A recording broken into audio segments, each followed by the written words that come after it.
ఈరోజు చాలా శుభపరిణామం. ఎందుకంటే మంచి రోజు ఏకాదశి, మంచి పవిత్రమైనటువంటి రోజులో, ఆ పవిత్రమైనటువంటి రోజులో ఈరోజు మా ముఖ్య అతిథిగా వరదారెడ్డి గారు ఈ ప్రోగ్రాం నడమనేది నా అదృష్టంగా నేను భావిస్తున్నా. ఈరోజు మన లక్ష్మపేట గ్రామంలో గురురెడ్డి అంటే అందరికీ తెలిసిన వ్యక్తి. గురురెడ్డి సుమారు 40 సంవత్సరాల నుంచి రాజకీయంలో ఉన్నటువంటి వ్యక్తి. మండల ఎంపీపీ, మాజీ ఎంపీపీ అధ్యక్షుడు, అదే రకంగా అందరికీ సేవలు చేసినటువంటి నాయకుడు. ఈరోజు మన పార్టీలో వారి అనుచరులందరూ సుమారు 60 కుటుంబాలు చేస్తున్నారంటే వారికి కృతజ్ఞత అభినందనలు తెలియజేసుకుంటున్నా. ఈరోజు వరదానంలో చాలా అదృష్టపడ్డది అంటే నాకు నా నియోజకవర్గానికి నా టికెట్ అనౌన్స్మెంట్ చేసిన తర్వాత మొట్టమొదటిసారి వచ్చి ఖచ్చితంగా మా అనుచరులందరూ కలిసి సుధాకర్ యాదవ్కు ఓటు వేయాలని చెప్పడం అనేది నా అదృష్టంగా నేను భావిస్తున్నా. నాకు పెద్ద ఆయన ప్లస్ ఆశీస్సులు, నాకు వరదాలని ఆశీస్సులు నాకు ముందుగా ఉండాలని చెప్పి నేను అందరి ముందుగా సభగా కోరుకుంటున్నా.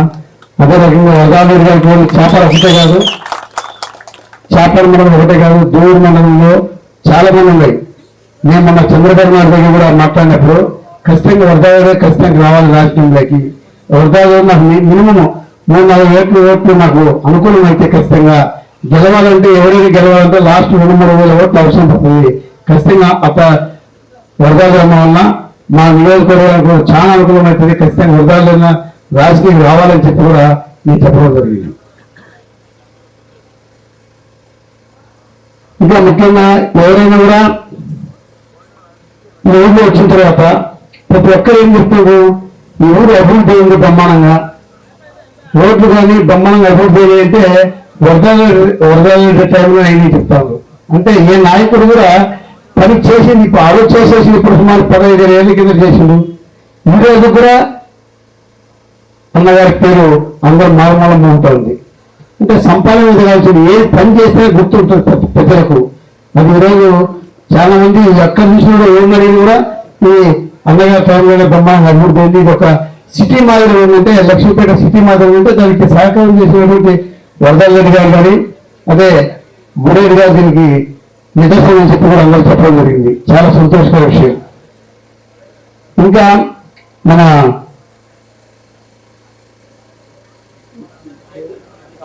కార్తీక్ చెప్పిండు, ఇంతకుముందు మేము మాటల్లో చెప్పిండు ఓటు ఎందుకు వేయాలి, యువకులు ఏ రకంగా వేయాలని చెప్పి కూడా కార్తీక్ విశ్లేషణ చెప్పిండు.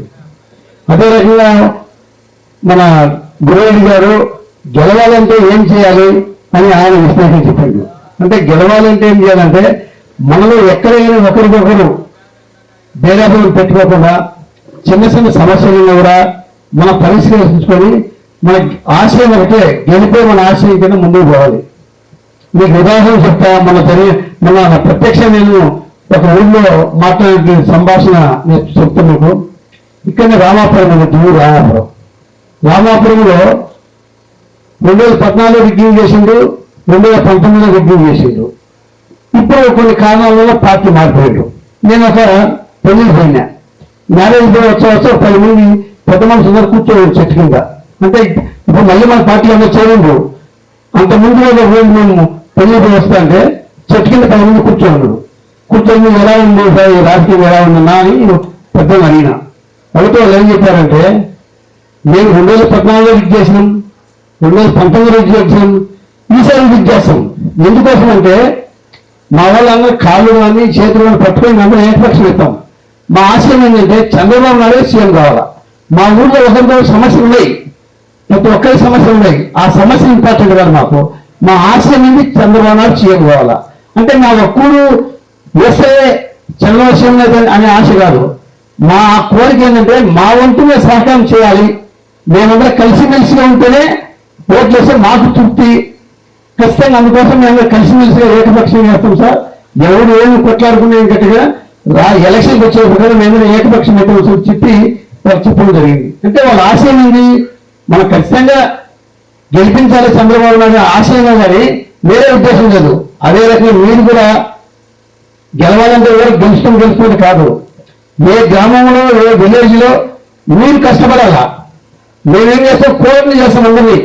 మేము కానీ మండల ఇన్ఛార్జ్ కానీ మీరు కోఆర్డినేట్ చేసుకోగలుగుతాం. మీ ఊళ్ళో మీరు పట్టుదల పట్టి ఖచ్చితంగా మా ఊళ్ళో మెజారిటీ ఇస్తామని కసి మీద కలిగినప్పుడే మనం గెలుస్తాం. అది లేకుండా ఎవరో వస్తాంలో చేస్తారులే పోతాలో దిగినా అది నిరుత్సాహమైపోతుంది.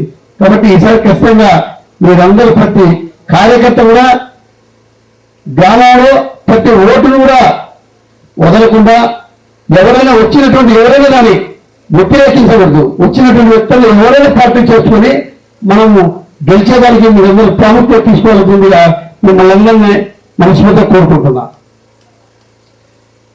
ఇంకా జగన్మోహన్ రెడ్డి గారు చెప్తే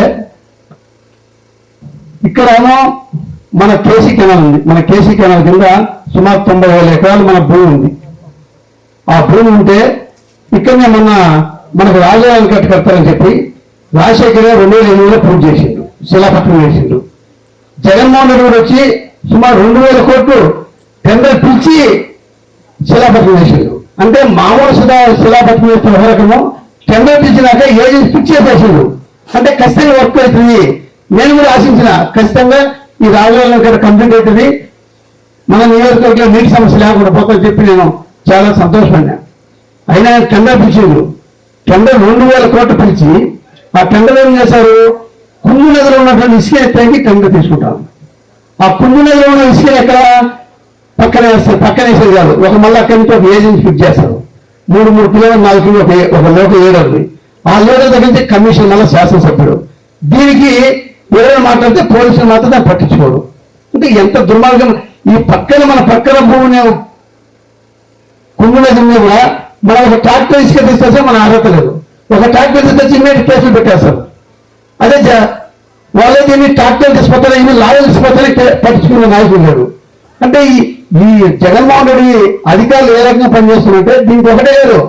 ఈ రకంగా ఎన్నోసార్లు చెప్పడం నేను కూడా వాళ్ళకు మాట్లాడడం జరిగింది. అదే వరదలు ఒకసారిపై అన్ని నిలబెట్టేసిండు, ఎత్తకుండా చేస్తే కేసులు బుక్ చేసిండు. అంటే మా యొక్క నాయకులకే కేసులు బుక్ చేస్తే సామాన్య ప్రజలకే ఏ రకంగా ఉంటుంది. అందుకని నేను కూడా పోయినా, నేను ఏది పోయి ఖచ్చితంగా ప్రెస్ వాళ్ళందరూ పిలిచిపోయి ప్రెస్ మీట్ పెట్టి అక్కడి నుంచి కోర్టు కేసి కోర్టులో కూడా జరుగుతుంది. ఎన్జిటీవీ చేసిన అయినా అధికారులు లెక్కలేరు. ఇక్కడ నేను ఎన్నోసార్లు ఎస్పీ కానీ అందరికీ చెప్తే వాళ్ళు లెక్క చేయకుండా కేసులు కట్టమంటారు, కేసులు కట్టరు. అంటే వాళ్ళు దాంట్లో ఈ శాసనసభ్యుల కమిషన్ ఉంది కాబట్టి ఎవరు మాట్లాడినా కూడా పోలీసులు పట్టించుకోరు. ఎఫ్ఐఆర్ బుక్ చేయాలని చెప్పి కంప్లైంట్ ఇచ్చినా కూడా అదే ఇరిగేషన్ డిపార్ట్మెంట్ పోయి ఎఫ్ఐఆర్ బుక్ చేసి కంప్లైంట్ ఇస్తారు, ఇచ్చినా కూడా కేసు బుక్ చేసే పరిస్థితి లేదు. అంటే అంత దౌర్జన్యం అయిపోయింది, వాళ్ళ అరాచకం అయిపోయింది, ఒక రకం కాదు విపరీతం అయిపోయింది. ఇప్పుడు మొన్ననే నేను ఒక మీటింగ్ ఎప్పుడుకొని వస్తా అంటే మన రైతులు చెట్టు కింద కూర్చోను. అదే ఈ ప్రభుత్వం ఏ రకం ఉంది, రైతులకు ఏ రకంగా న్యాయం జరుగుతుంది అడిగితే వాళ్ళు ఈ ప్రభుత్వం నెక్స్ట్ వస్తే నాయన నాకు 4 ఎకరాలు భూమి ఉంది, నీకు బతికేళ్ళు 2 ఎకరాలు చాలు కదా, ఇంకా 2 ఎకరాలు నాకేమని చెప్పి లాక్కుండా పరిస్థితి ఉందని చెప్పి ఆ రైతులు చెప్తాను. అంటే ఎంత దుర్మార్గం ఉందంటే పరిపాలన మీరందరూ అర్థం చేసుకోవాలా. ఇంకా ఈ జగన్మోహన్ రెడ్డి బటన్ నొక్కడమే కానీ అభివృద్ధి ఎక్కలేదు. అంటే ఈయనకు రాష్ట్ర పరిపాలించాల్సిన ఇంకిత జ్ఞానము లేదు. ఎందుకంటే ఒక ఉదాహరణ చెప్తా, ఒక 40 లక్షల రూపాయలు బటన్ నొక్కుతాను అనుకోండి, 40 లక్షల రూపాయలు బటన్ నొక్కితే అది అభివృద్ధి రూపంలో కోటి రూపాయలు పనిచేయచ్చు. ఏ రకంగా అంటే 40 లక్షల రూపాయలు క్యాష్ బదులు అదే 40 లక్షల రూపాయలు అభివృద్ధి జరిగితే దాంట్లో 20 లక్షలు మళ్ళీ గవర్నమెంట్ రిటర్న్ వస్తుంది, ఇది ట్యాక్స్ రూపంలో. ఆ 20 లక్షలు మళ్ళా పనిచేస్తే మళ్ళీ దాంట్లో 10 లక్షల రిటర్న్ వస్తుంది. అదే క్యాల్కులేట్ చేసుకుంటే 40 లక్షల రూపాయలు నగదు ఇచ్చేదానికి 80 లక్షల రూపాయలు అభివృద్ధి జరుగుతుంది. 80 లక్షల రూపాయలు అభివృద్ధి జరిగితే ఊళ్ళో బాగుపడతాము. ఇతను బట్టలు నొక్కిందాని వల్ల మన ఆర్థిక పరిస్థితి బాగుపడవా? ఎవరు బాగుపడిన బట్టలు నొక్కేదాని వల్ల ఎవరు బాగుపడలే. మన ఆర్థిక పరిస్థితి అట్నే ఉంది, ఇంకా బాగా ఉంది. ఈయనకు పరిపాలన ఐక్యత లేదు. అదే 40 లక్షల రూపాయలు అంటే 80 లక్షల రూపాయలు ఊళ్ళో అభివృద్ధి అయితే ఊళ్ళో ఉన్నటువంటి అందరూ కూడా అభివృద్ధి చేసుకుంటారు. సర్పంచ్ ఎంతో డబ్బులు పెట్టి వాళ్ళు సొంతంగా గెలుచుకుంటే ఈరోజు సర్పంచ్ నిధులు లేవు. సర్పంచ్ కూడా మనం మామూలు కార్యకర్త మాత్రం అయిపోయాడు. అంటే ఎంత ఓన్లీ జగన్మోహన్ రెడ్డి ఒక్కడే అధికారంలో ఉండాలి కానీ వేరే ఎవరు అధికారం ఉండకూడదని చెప్పి ఆయన ఆశ. ఇదే రకంగా ఉంటే ప్రజలందరూ బాగా గమనిస్తున్నారు. ఇంకా సర్వే చేస్తాను, భూములు సర్వే చేస్తే ఏమనుకుంటారు, అరే భూములు సర్వే చేస్తే మన భూములు గిఫ్ట్ అని చెప్పి అందరూ అనుకుంటారు. ఆ భూములు సర్వే చేస్తే ఆయన సర్వే చేసే దానికి ఎక్కడెక్కడ భూములు ఖాళీగా ఉన్నాయి, ఎక్కడెక్కడ మనం దాన్ని వాడుకోవచ్చు అని చెప్పి ఉద్దేశంతో సర్వే చేయించారు. ఆ సర్వే చేయించే భూములు మన భూములు ఉంటాయి. మన భూములో ఆయన ఫోటో పెట్టుకోవాల్సిన అవసరం ఏమొచ్చింది? ఆ భూమిని ఆయన ఇచ్చిందా? మన భూమిని మన తల్లిదండ్రులు కానీ మన తాతలు కానీ ఎవరు సంపాదించిన భూమి అది. మన భూమి మన హక్కు ఉంటుంది కానీ జగన్మోహన్ రెడ్డి ఫోటో పెట్టుకొని పాస్బుక్లో కొత్తగా ఇస్తున్నారు. ఇది ఎంత దుర్మార్గమో మీరందరూ ఆలోచించాల్సిందిగా మిమ్మల్ని కోరుకుంటున్నాను. ఇంకా నేను కోరేది ఒకటే, మా ఆశయం ఒకటే. ఇప్పుడు వరదాలు అన్న గారు ఎవరు అభివృద్ధి చేస్తే 15-20 సంవత్సరాలు ఈరోజు అనుకుంటున్నాను. నేను కూడా నియోజకవర్గానికి ఎవరు చేయనటువంటి పనులు చేయాలని చెప్పి నేను నిర్ణయించుకున్నా. వాళ్ళ ముఖ్యంగా ఏంటంటే ఏ పని చేసినా కూడా ఇంతకుముందు ఈ వ్యక్తి చేసినాడని అనుకోవాలా, ఎవరు చేసుకోవాలి కాదు. అందుకోసం నేను గమనించిన తర్వాత మా నియోజకవర్గంలో శ్మశానాలు లేవు. ఎక్కడ చూసినా శ్మశాన సమస్య.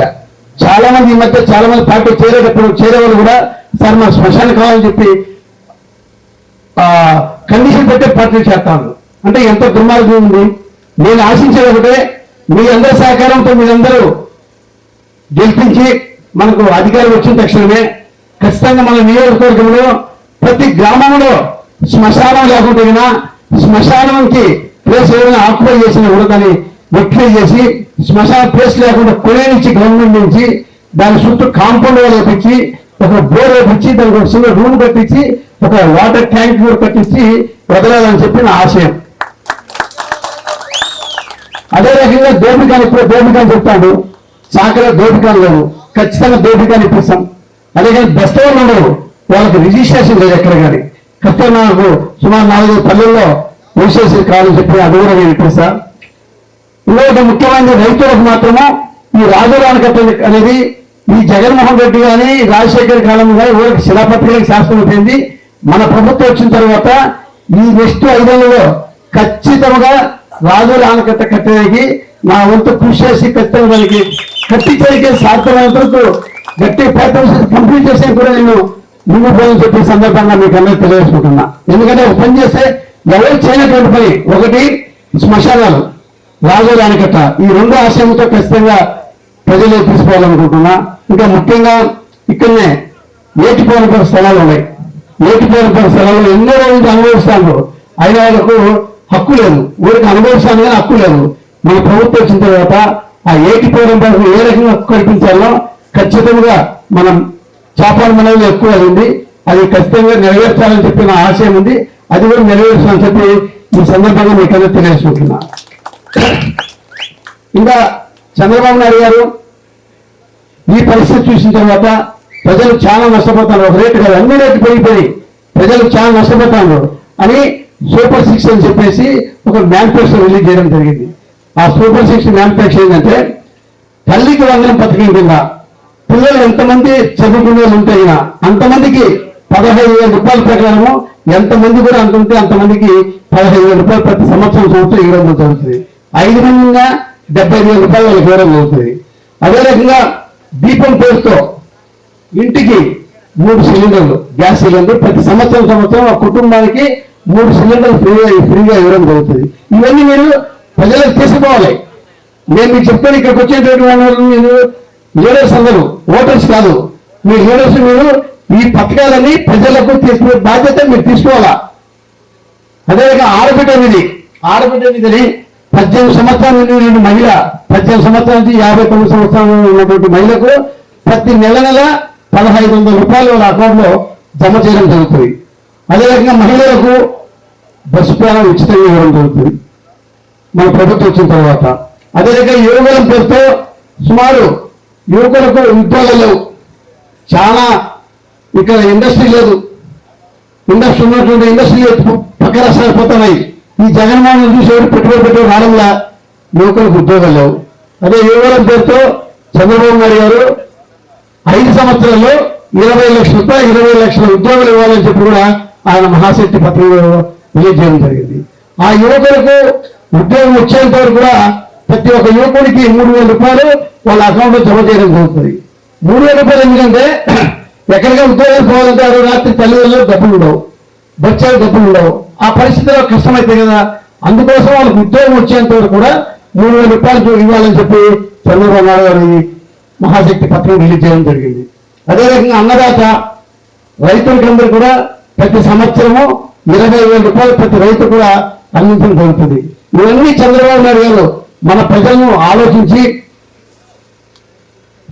మన రాష్ట్రాన్ని ఆలోచించి, ప్రజలు చాలా రేట్లను పెరిగిపోయి చాలా ప్రజలు నష్టాలు ఉండవు, వాళ్ళు ఎట్లయినా సంపద సృష్టించి ప్రజలకు సేవ చేయాలని చెప్పి మన చంద్రబాబు నాయుడు అనుకుంటున్నాడు.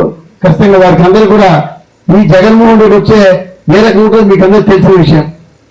అందుకు ఆలోచించి మీరు ప్రజలకు భయపడే నాయకుడు కావాలా, ప్రజలను భయపెట్టే నాయకుడు కావాలా మీరే నిర్ణయించుకోవాలా. మన నాయకుడేమో ప్రజలకు భయపడి పనిచేసే నాయకుడు మన నాయకుడు. జగన్మోహన్ రెడ్డి ఏమో ప్రజలను భయపెట్టి అధికార బలం చేతిలో పెట్టుకొని భయపందులు చేస్తూ అధికారం నడిపించే నాయకుడు జగన్మోహన్ రెడ్డి. ఒక్కసారి అవకాశం అని చెప్పి మనం అందరం ఇచ్చినాం, అవకాశాన్ని మనందరినీ నట్టగా ముంచేసిండు. కాబట్టి మీరందరూ ఆలోచించుకొని, మీకు అందరికీ తెలియదు ఒకటే విన్నపం, నేను 2 సార్లు ఓడిపోవడం జరిగింది. ఒక్కసారి అవకాశం మీరు కల్పించండి, ఒక్క అవకాశం మాకు ఇవ్వాల్సిందిగా మిమ్మల్ని అందరినీ కోరుకుంటూ, నేను మైదుపూడిని అభివృద్ధి బాధ్యత తీసుకునేదానికి సహకరించాలని చెప్పి మిమ్మల్ని అందరూ కోరుకుంటూ సెలవు తీసుకుంటున్నా.